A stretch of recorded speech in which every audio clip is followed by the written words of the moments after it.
Simpozium shkencor në Queens për 50 vjetorin e ndarjes nga jeta të Abbas Kupit. Më 10 janar, Federata Panshqiptare Amerikës Vatra, nën përkujdesen e familjes patriotike Kupi, organizoi një simpozium shkencor në nderim të 50 vjetorit kalimit në anëqim të nacionalistit të shquar major Abbas Kupi.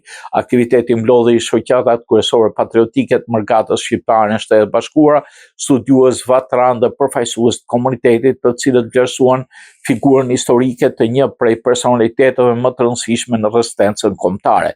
Përshëndetjen e hapjes së mbajtjes së Kol Kupi, i cili theksoi lidhjen historike të Vatrës me legalitetin dhe respektin e veçantë që organizata ka për Abbas Kupin. Kryetari i Vatrës, Dr. Elmi Berisha, në fjalën e tij u shpreh se Kupi simbolizoi atë detarin që nuk ju nënshtrua as pushtimit tuaj as diktaturës komuniste, duke mbetur i patundur në idealet e lirisë. Historia e tij është histori qendrese, sakrifice dhe padrejtësisht të pamerituara që sot po rivlerësohen me seriozitet, deklaroi Berisha.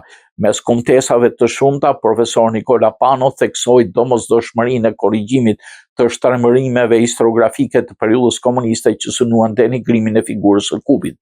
Studiuesi Eugen Malika vlerësoi rolin e Kupit si besniki mbretëzor dhe figurë kyçe në mbrojtjen e interesave kombëtare gjatë periudhave të trazuara historike. Gazetari Frank Shkreli e cilësoi Kupin si njeri prej më të mëdhenjve të historisë shqiptare, por dhe një nga më të keq trajtuarit nga historiografia komuniste, ndërsa Gjek Gjo Lekaj bëri thirrje të rikthehen eshtrat e tij në Shqipëri, duke quajtur Luani i Veriut, duke apeluar për rihapjen e arkivave britanike në funksion të vërtetës historike.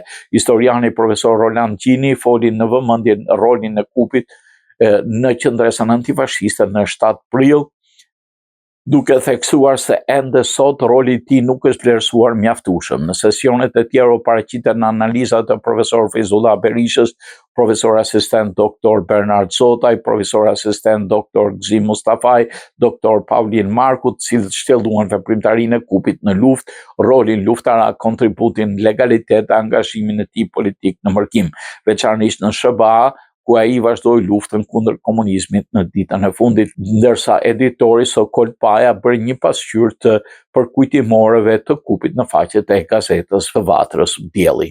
Simpoziumi u përshëndet edhe nga figurat të njohura të Komunitetit Shqiptar në New York, si Aslan Bushati, Tom Mrie, Ndrec Gjergji, ndërsa Bashkia Kruj dërgoi një mesazh zyrtar nderimi. Ceremonia kulmoi me vendosjen e kurorave pranë varrit të Abbas Kupit në New York.